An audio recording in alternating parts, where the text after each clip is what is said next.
Audiolibro de Mujer que sabe latín de la escritora mexicana Rosario Castellanos. Cada capítulo de este libro se puede escuchar de manera separada, sin necesidad de haber escuchado el anterior y sin necesidad tampoco de seguir escuchando los próximos, porque cada capítulo es un ensayo separado. Este capítulo entonces se llama La participación de la mujer mexicana en la educación formal y es uno de mis capítulos favoritos. Creo que es importante aquí mencionar antes de escuchar este audiolibro que Rosario Castellanos se expresa de una forma muy irónica y yo intento en estos audios transmitirlo. Así que bienvenidos a este audiolibro, voz de Lucía Ruizbe. Los siguientes capítulos los pueden encontrar en mi mismo canal, Señora Robot. Cronológicamente están distantes los tiempos en los que se discutía en los concilios teológicos si la mujer era una criatura dotada de alma o si debía colocársela en el nivel de los animales o de las plantas, de la pura materia, ansiosa de recibir la forma que solo podía serle conferida a través del principio masculino. La caridad cristiana hizo a la mujer la merced de concederle, al menos en teoría, una igualdad espiritual con el hombre y una susceptibilidad de salvación o de condenación a la vida eterna.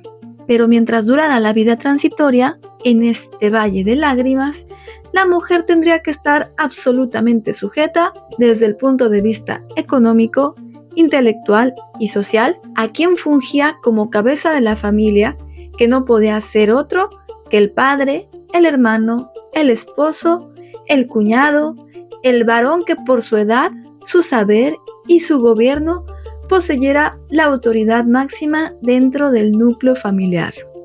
El ideal femenino de la cultura de Occidente, de la que en gran parte somos herederos, presenta una serie de constantes que se manifiestan a lo largo de los siglos y varían apenas con las latitudes que abarcan.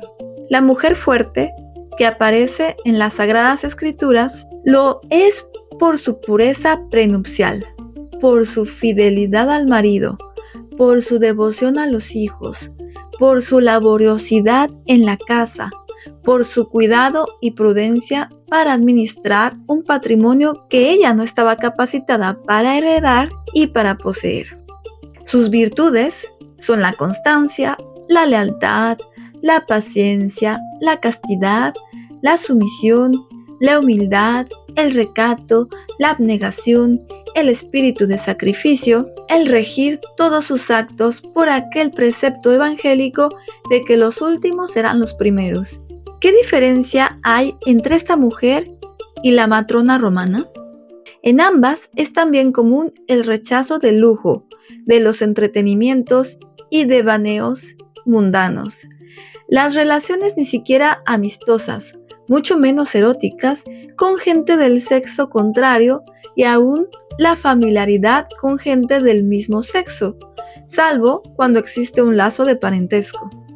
Durante el medievo y el Renacimiento se continuaron y se fortalecieron tales tradiciones. Cuando Juan Luis Vives redacta su Introducción de la mujer cristiana o Fray Luis de León escribe y describe su visión utópica de la perfecta casada, no encontramos ninguna novedad sustancial. El ámbito en el que transcurre la existencia femenina es el de la moral. Este hecho es el resultado de que a las mujeres se le haya reconocido que poseían alma. Lo que nunca se les había negado es que poseyeran lo obvio, el cuerpo. Así que el otro ámbito de desarrollo de la vida de la mujer será el biológico. Animal enfermo, diagnostica San Pablo. Varón mutilado, decreta Santo Tomás. La mujer es concebida como un receptáculo de humores que la tornan impura durante fechas determinadas del mes, fechas en las cuales está prohibido tener acceso a ella porque contagia su impureza a lo que toca, alimentos, ropa, personas. Escenario en el que va a cumplirse un proceso fascinante y asqueroso, el del embarazo. Durante esta larga época, la mujer está como poseída de espíritus malignos que enmohecen los metales, que malogran las cosechas, que hacen mal de ojo a las bestias de carga, que pudren las conservas, que manchan lo que contemplan. Es por eso más que por temor o un aborto, por lo que hay que mantener resguardada a la mujer que está gestando un hijo. Y cuando sobrevenga el parto, será como el rayo del castigo divino, y se entablará una lucha entre el hijo y la madre, en la que la sabiduría de la naturaleza dictará el desenlace. Pero cuando el desenlace no se produce de manera oportuna y ortodoxa, y están en juego las dos vidas, la ley manda salvar la vida del niño y sacrificar la otra. ¿Y por qué habría de darse preferencia a un simple vehículo para la perpetuación de la especie y no a lo que tiene más valor, una persona? ¿Por qué es esto, personalidad, lo que aún no ha alcanzado la mujer? Pasivamente acepta convertirse en musa para lo que es preciso permanecer a distancia y guardar silencio, y ser bella. Esto es, sujetarse a todos los caprichos de la moda, que unas veces la quiere obesa hasta el punto de no acertar a moverse y otras esbelta hasta el punto de no poder ejecutar el más mínimo movimiento sin sufrir un desmayo, producido por su plausible debilidad y por la asfixia que le produce el corsé, que la ciñe con ballenas de acero, y el pie oprimido por el calzado minúsculo y la cabeza agobiada por el peso de la peluca que, en ocasiones, requiere un ayudante para ser sostenida. Parafraseando a Sor Juana, se podría decir que cabeza tan desnuda de noticias bien merecía estar tan cubierta de zarandajas. ¿Pero es que no hubo excepciones? Naturalmente que sí, las indispensables para confirmar la regla. Y en el punto al que estamos refiriéndonos, no se trataba de mujeres rebeldes, sino de criaturas marginadas, las prostitutas, que, si bien es cierto que no se encontraban bajo la potestad directa de ningún hombre, también es verdad que carecían de ningún amparo legal y que no disponían para defenderse más que de las armas que les proporcionara la seducción en la juventud y la astucia en la vejez. Armas que manejaban sin escrúpulos a la desesperada y con las que solo lograron la victoria pírrica de sobrevivir en un ambiente que las rechazaba, las condenaba, las maldecía. Y el otro extremo, las excepciones sublimes, de las que estaban revestidas de majestad o que exhibían los estigmas de las santas, el halo de lo sobrenatural o el centro del poder, las colocaba más allá de las limitaciones de su sexo, pero fueron tan pocas que por ello resultan memorables. Pero las otras, la masa de perdición, que decía San Agustín, se conformaban con desempeñar del modo más irresponsable posible el papel que la sociedad les había asignado, que era además el de las depositarias del honor masculino. La limpieza de un linaje dependía de la conducta de la esposa o de la hija, y ya no digamos la más insignificante veleidad, sino la más leve sospecha de que el honor había sido mal guardado ameritaban la punición de la muerte. ¿Qué ocurriría con estas mujeres sometidas a exigencias tan altas y dueñas de los medios más precarios? Para preservar su virtud, no se les enseñaba a discernir entre el bien y el mal, a reconocer el mal bajo las diferentes máscaras que adopta, ni se les instruía acerca de la mecánica de las pasiones para que adquirieran la posibilidad de manejarlas y dominarlas, sino que se les mantenía en la más absoluta ignorancia y solo se les inculcaba la práctica de ciertas devociones religiosas, una práctica que no iba más allá de una mera repetición de frases desprovistas de significado y de gestos rituales y sin sentido. Ocurriría que las mujeres, incapaces de comprender la razón de las exigencias que emanaban desde arriba, ni de disponer de los medios para cumplirlas, tenían que disimular continencia cuando lo que las devoraba era la lascivia, deshacimiento cuando estaban desvanecidas por los embelecos del mundo, honestidad cuando lo único que maquinaban era burla, y su piedad, fingimiento, y su obediencia, cinismo. Se ha acusado a las mujeres de hipócritas, y la acusación no es infundada, pero la hipocresía es la respuesta que a sus opresores da el oprimido, que a los fuertes contestan los débiles, que los subordinados devuelven al amo. La hipocresía es la consecuencia de una situación, es un reflejo condicionado de defensa, como el cambio de color del camaleón, cuando los peligros son muchos y las opciones son pocas. Una situación, hemos descrito a grandes rasgos la situación europea hasta los siglos XV y XVI. Traslademos ahora la acción al Nuevo Mundo, en el que se había desarrollado una serie de civilizaciones con sello severamente patriarcal y en el que la violencia del choque entre vencedores y vencidos llegó aún a presidir los ayuntamientos sexuales. Recordemos que en la primera pareja de nuestros antecesores, la Malinche fue entregada como esclava a Cortés y que él la usó según sus conveniencias y sus apetitos. Intérprete, madre de sus hijos, en los momentos turbulentos de la conquista, y después, para recompensar sus servicios y darle un rango dentro de la sociedad que estaba comenzando a integrarse, esposa de un soldado. Porque Cortés tenía el ánimo generoso y quiso premiar de alguna manera a quien tan incondicionalmente se le había entregado y tan eficazmente lo había servido. Por desgracia, el ejemplo de Cortés no fue imitado con frecuencia. La concubina india fue tratada como un animal doméstico y como él desechada al llegar al punto de su inutilidad.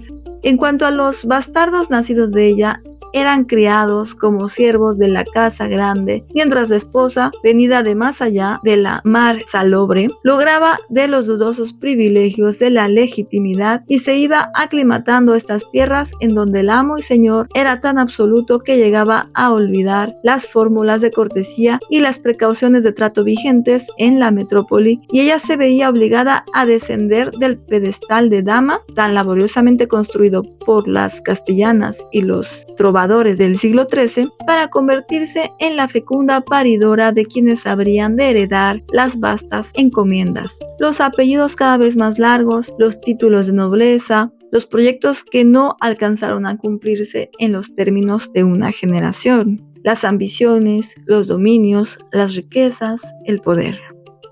Naturalmente que para cumplir con este cometido, la mujer no necesita, como dijo el clásico, elocuencia ni bien hablar, grandes primores de ingenio ni administración de ciudades, memoria o liberalidad. Basta un buen funcionamiento de las hormonas, una resistencia física suficiente y una salud que sería otro de los dones para transmitir. Por eso es que nadie se ocupa ni se preocupa porque las mujeres estudien. Si acaso se les enseña los rudimentos del alfabeto, y cuando surge un monstruo, como lo es para su época y sus contemporáneos, Sor Juana, no habrá manera ni de clasificarla, ni de asimilarla, ni de colocarla. Cuando, agotada la biblioteca de su abuelo, aspira a recibir la educación superior, piensa en disfrazarse de hombre para que se le abran las puertas de la Real y Pontífica Universidad, porque en sus claustros únicamente discurren graves doctores y se reúnen a discutir los problemas del ente y de la esencia y otros asuntos inaccesibles para quienes solo han mostrado habilidad en el manejo de la rueca. Las condiciones permanecen más o menos idénticas varios siglos más tarde, y cuando una conspiradora, doña Josefa Ortiz de Domínguez, quiere avisar al cura hidalgo que han sido descubiertos, no puede manuscribir su recado porque no sabe. Y otra de nuestras heroínas de la independencia, doña Leona Vicario, es tan ignorante a pesar de sus lecturas de autodidacta que en cierta ocasión en que se ocupaba de faenas de la cocina y se hirió con un cuchillo en un dedo, quedó maravillada de que la sangre que emanaba de la herida no hubiera sido azul, sino roja. Roja como la de la servidumbre que la ayudaba, roja como la de las esclavas que la servían. Basta de anécdotas y de historia. Estamos en 1970 y la instrucción primaria y aún la secundaria son obligatorias para todos los ciudadanos mexicanos, y la mujer mexicana adquiere su carta de ciudadanía desde el 18 de enero de 1946. Aquí hay un paréntesis que dice 1970, paréntesis, año en que originalmente apareció este artículo. En principio, todos deben y pueden educarse. En la realidad, las cosas tienen su más y su menos. En una familia, el factor principal que determina la oportunidad de la educación en los niveles elementales de sus hijos es el factor económico. Si los medios abundan, no se discrimina en función del sexo de los educandos, pero cuando es preciso elegir quién ha de aprender las primeras letras y las 4 operaciones aritméticas porque le van a ser indispensables para abrirse paso en la vida, se elige a los varones. A las mujeres se le adiestra en las labores del hogar y se les prepara, como se ha hecho secularmente, para el matrimonio. Cuando el estudiante ha rebasado los límites de la escuela elemental, la familia es capaz de sacrificarse para proporcionar al varón una carrera que le permita ostentar un título universitario.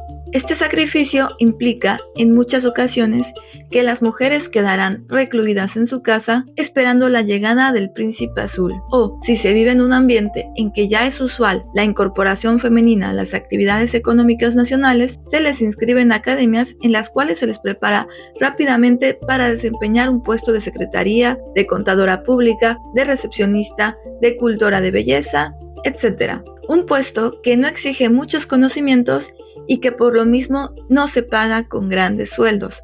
Un puesto que no implica grandes responsabilidades, pero que también carece de perspectivas de mejoría. Un puesto que, aunque en ocasiones muy frecuentes se desempeña durante la vida entera, se asume desde el principio hasta el fin como si fuera provisional. Es una especie de tentempié, algo que se hace mientras la mujer encuentra quien la mantenga y quien acepte que dependa de él. Y es precisamente esta manera de asumir el trabajo la que le impide que se desarrolle en las mujeres que trabajan y que reciben un sueldo, adquirir con ello un cierto grado de independencia que, aunque es real, se experimenta como ficticio. Sin embargo, las aulas universitarias se ven alegradas, como diría un cronista de sociales, con la presencia de bellas señoritas. Estamos lejos de tiempos en los que los maestros de medicina legal de la Facultad de Derecho se negaban a dictar su cátedra si en el auditorio había elementos femeninos, porque les parecía delicado herir los castos oídos de las alumnas con los nombres de las partes pudentas del cuerpo humano o las descripciones de delitos que seguramente jamás habían imaginado.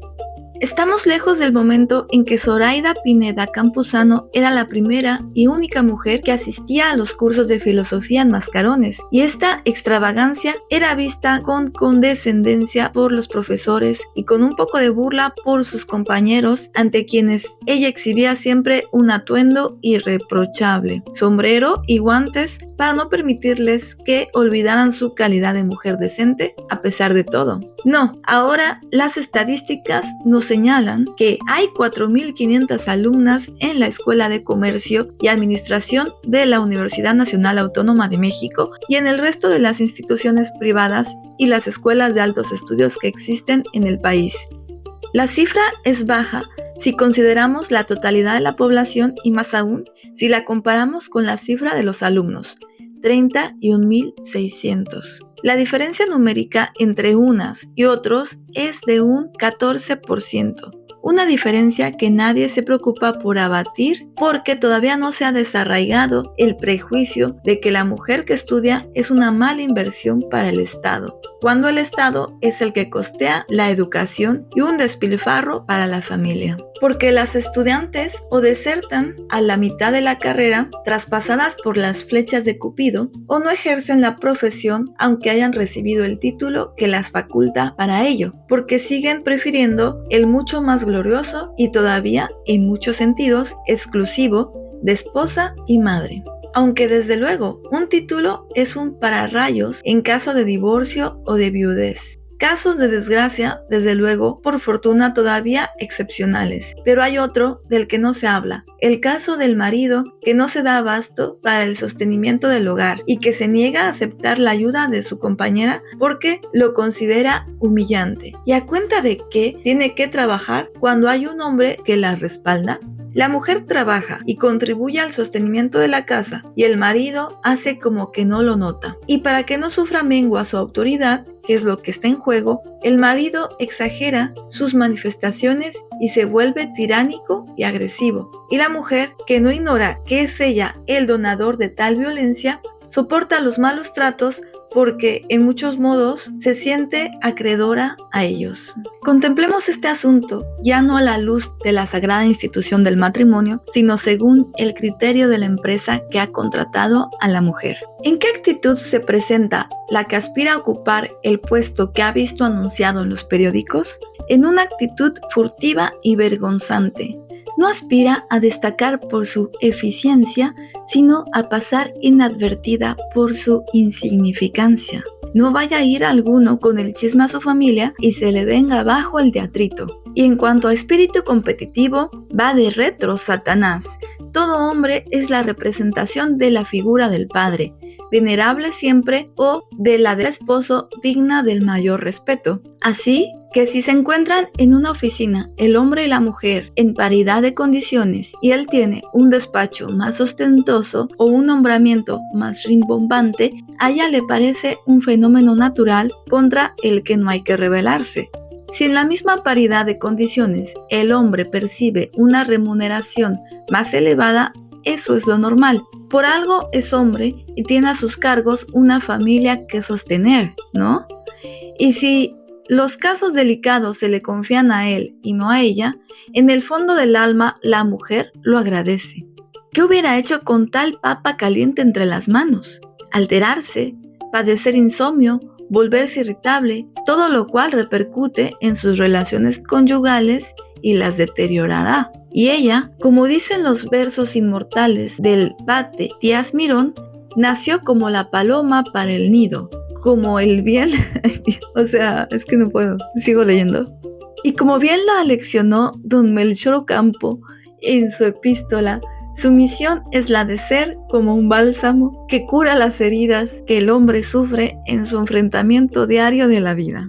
Perdón por esto, pero es que Rosario es tan simpática que disfruto mucho leyéndola, me río. Esta ironía con la que escribe, espero que ustedes también estén disfrutando. Sigo con el texto. Pero a veces la responsabilidad no puede delegarse en otro, como en el caso del ejercicio de la medicina, actividad a la que se dedican en México 3.500 mujeres, según datos proporcionados por la Asociación Nacional de Universidades e Institutos de Enseñanza Superior, contra 19.500 médicos, lo que da un porcentaje de 18% de diferencia en los números. Aunque no muy reciente y quizás ya inaplicable a las circunstancias actuales, vale la pena recordar una obra dramática de María Luisa Ocampo.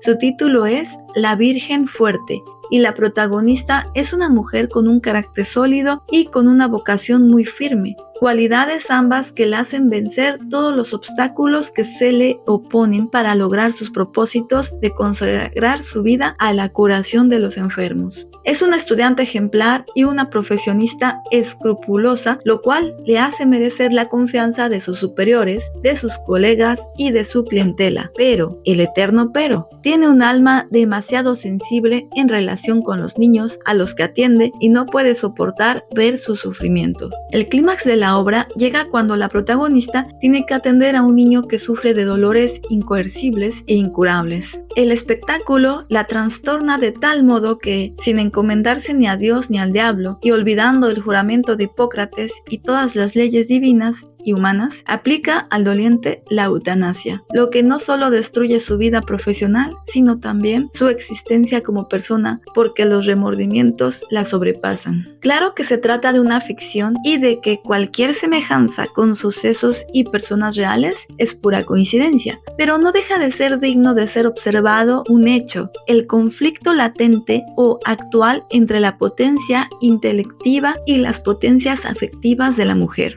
En La Virgen Fuerte, el conflicto surge desde el momento en que la protagonista renuncia a su vida amorosa para dedicarse al ejercicio de su profesión. La renuncia es aquí voluntaria, deliberada, porque considera ambos extremos incompatibles. Pero ¿en cuántos casos la renuncia no es impuesta desde afuera por una sociedad que todavía no admite que el desarrollo de una serie de capacidades no va en detrimento de la práctica de una serie de rutinas? ¿En cuántos casos las mujeres no se atreven a cultivar un talento, a llevar hasta sus últimas consecuencias la pasión de aprender por miedo a la soledad, al juicio adverso de quienes la rodean, al aislamiento, a la frustración sexual y social que todavía representa entre nosotros la soltería? Porque no se elige ser soltera como una forma de vida, sino que la expresión ya lo dice, se queda uno soltera, esto es, se acepta pasivamente un destino que los demás nos imponen. Quedarse soltera significa significa que ningún hombre consideró a la susodicha digna de llevar su nombre ni de remendar sus calcetines. Significa no haber transitado jamás de un modo de ser superfluo y adjetivo a otro necesario y sustancial. Significa convertirse en el comodín de la familia. Hay un enfermo que cuidar, ahí está fulanita que, como no tiene obligaciones fijas, hay una pareja ansiosa de divertirse y no hay a quien confiar sus retoños, allí está fulanita, que hasta va a sentirse agradecida porque durante unas horas le proporcionen la ilusión de la maternidad y de la compañía que no tiene. ¿Hace falta dinero y fulanita lo gana o lo ha heredado? Pues que lo dé. ¿Con qué derecho va a gastarlo todo en sí misma cuando los demás, que sí están agobiados por verdaderas necesidades, lo requieren? ¿Y por qué las necesidades de los demás son verdaderas y las de la soltera son apenas caprichos? Porque lo que ella necesita, lo necesita para sí misma y para nadie más. Y eso, en una mujer, no es lícito. Tiene que compartir, dar. Solo justifica su existencia en función de la existencia de los demás. Y si a la soltera le tocó en suerte estar sola, ¿por qué no disfrutar al menos de las ventajas de la soledad? De ninguna manera. Debe arrimarse. Esta es la palabra y nos evoca el refrán de que el muerto y el arrimado a los 3 días apestan, lo que describe muy bien la calidad de esta condición. Debe arrimarse, decíamos, a un núcleo familiar cualquiera. Si faltan los padres, quedan los hermanos o los primos o los tíos. Ellos le proporcionan el respaldo que le falta, el respeto que no merece por sí misma, que no conquistará, sean cuales sean sus hazañas. ¿No estoy refiriéndome al siglo XIX? ¿No estoy concretándome a las mujeres provincianas? No, quizás estoy pasando por algunas salvedades que yo quisiera que fueran muy abundantes, pero que muchos me temo que son más bien escasas. No, quizás estoy pasando por algunas salvedades que yo quisiera que fueran muy abundantes, pero que mucho me temo que son más bien escasas. Si algunas mujeres logran liberarse de lo que Alfonsina Storni llamó las tenazas dulces y a la vez enfriadas del patriarcado, es porque en algunos sectores de nuestra sociedad, en algunos grupos urbanos, la familia comienza a desintegrarse. La mujer escapa aprovechando la desbandada general. Pero allí donde la familia guarda su cohesión y su fuerza, no le queda a la mujer más alternativa que la rendición incondicional o que la ruptura completa. Y una ruptura no se logra sin un gran gasto de energía, sin desgarramientos interiores que muchas veces marcan para siempre a quien los ha sufrido, pero que desde siempre disminuyen, mientras se padecen, la capacidad de atención que debe dedicarse a los estudios. Siempre merman la posibilidad de rendimiento que habrá que lograrse en el trabajo. Podrá rebatírseme muy fácilmente citándome casos, ignoro si existen estadísticas, pero no me interesaría mucho conocerlas, de mujeres que han logrado conciliar su carrera con su matrimonio. Un milagro es precisamente la negación o la abolición momentánea de la ley natural, pero sí hay una estadística recogida por María del Carmen Elu de Leñero, que es muy ilustrativa en tanto que nos informa quién de los 2 miembros de la pareja decide si la mujer trabaja o no. Según los datos que proporciona la mujer, es el hombre el que en un 57% de veces permite o impide trabajar a la mujer. Según el hombre mismo, es él quien en un 74% de veces permite o impide trabajar a su mujer. Si los datos en sí ya son desoladores, no resulta menos deprimente esa discrepancia. ¿Quién de los dos se engaña respecto a la libertad de que disfruta y respecto a la autoridad que detenta? Tradicionalmente, hasta ahora, es el hombre el que ha sido engañado por la hipocresía femenina. Si esa tradición continúa vigente, quiere decir que la oportunidad concedida a las mujeres de adquirir un adiestramiento, unos conocimientos, una cultura, en fin, no ha hecho variar sus actividades y no la ha vuelto ni más auténtica ni más responsable, porque esa oportunidad y su aprovechamiento tampoco ha modificado de una manera esencial la situación de la mujer en la sociedad, situación que continúa siendo enajenada. Lo cual no nos interesa como cuadro de costumbres, ya nos darán su testimonio los novelistas y los historiadores de esta época de transición. sino que nos preocupa en tanto que una mujer que no ha adquirido y no reconoce ni le reconocen la categoría de persona será una deficiente profesionista. Y no importa que se nos diga que hay 2.600 químicas y 2.650 abogadas, si su eficiencia está todavía en tela de juicio. Tanto es así que todavía el cliente sigue prefiriendo recurrir a los servicios de un profesionista varón. ¿Cuántos confían la construcción de su casa a una de las 674 arquitectas que egresaron de nuestros planteles? Una casa es mucho dinero, muchos años de ilusiones y de privaciones como para permitir que los tire por la borda una señorita histérica o una señora obsesionada con las ausencias nocturnas de su marido. Además de que ninguna de las dos sabrá cómo lidiar con esa plebe que son los albañiles. No en último caso, más vale un maestro de obras. Y la flamante arquitecta se quedará con su título colgado en un despacho vacío y acabará por asociarse con una firma en la que los que den la cara son los hombres y aunque ella sea la que haga el trabajo.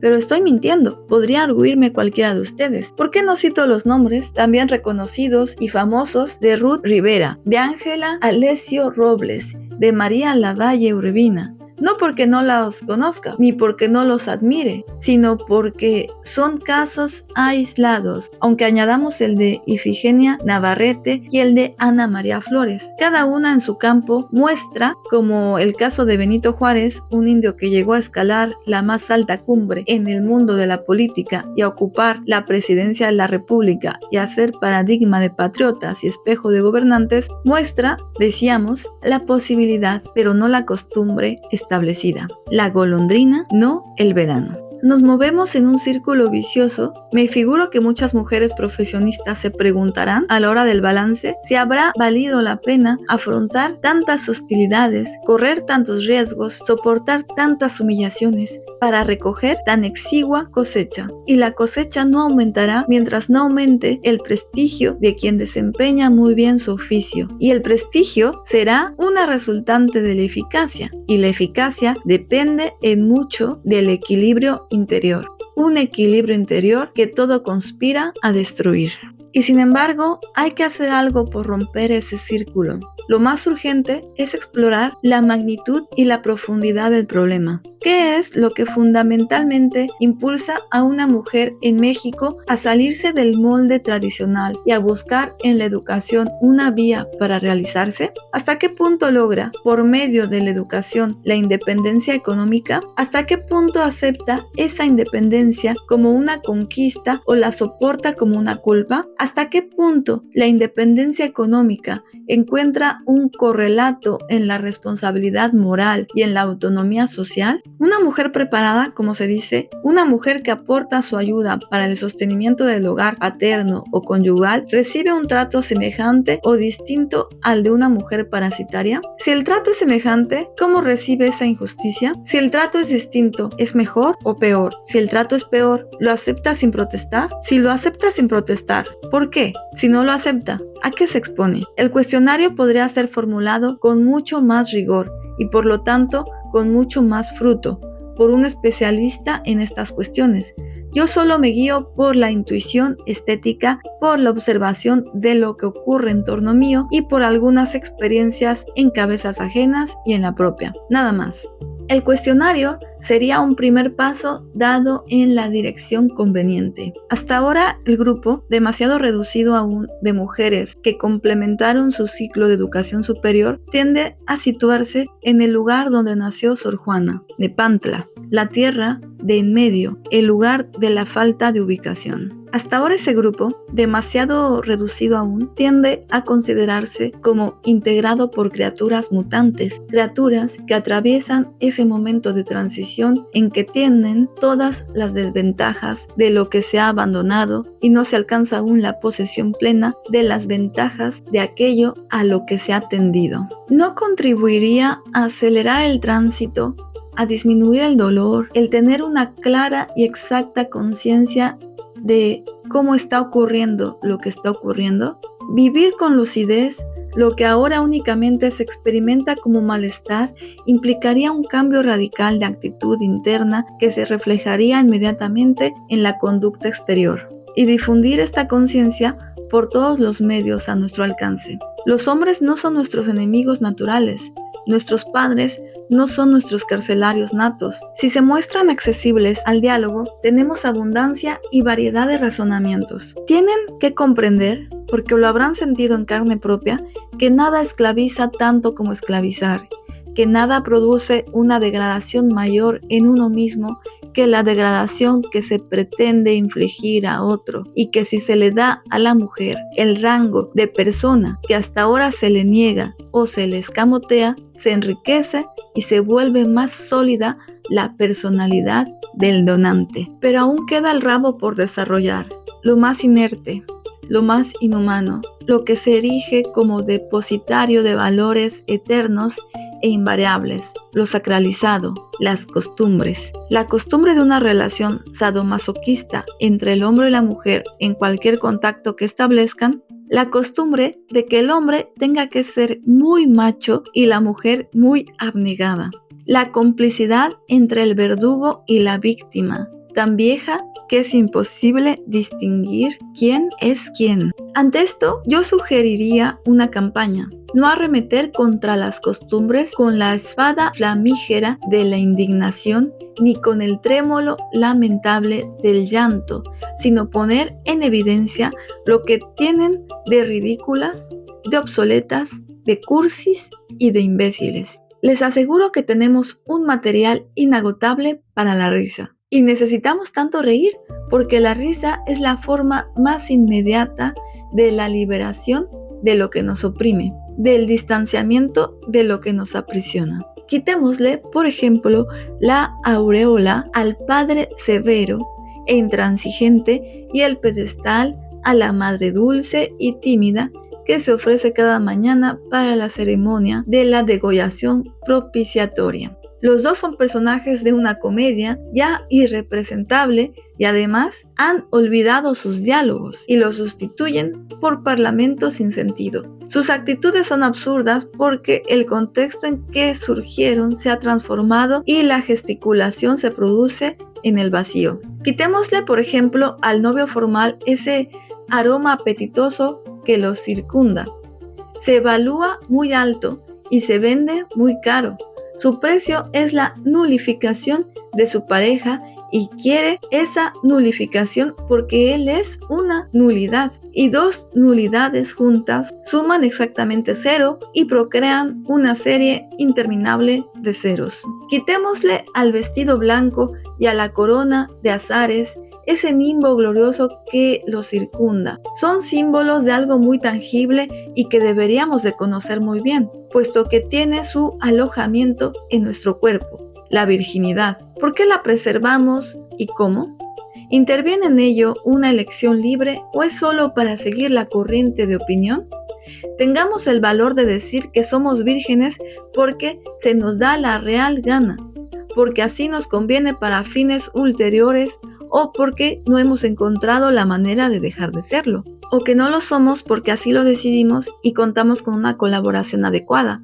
Pero por favor, no sigamos enmascarando nuestra responsabilidad en abstracciones que nos son absolutamente ajenas, como lo que llamamos virtud, castidad o pureza, y de que no tenemos ninguna vivencia auténtica. La maternidad no es, de ninguna manera, la vía rápida para la santificación. Es un fenómeno que podemos regir a voluntad, y sepamos antes de tener los hijos que no nos pertenecen y que no tenemos derecho a convertirlos en los chivos expiatorios de todas nuestras frustraciones y carencias, sino la obligación de emanciparlos lo más pronto posible de nuestra tutela. Y en cuanto a los maridos, no son ni el milagro de San Antonio ni el monstruo de la Laguna Negra. Son seres humanos, lo cual es mucho más difícil de admitir, de reconocer y de soportar que esos otros fantasmas que nos hacen caer de rodillas por la gratitud o que nos echan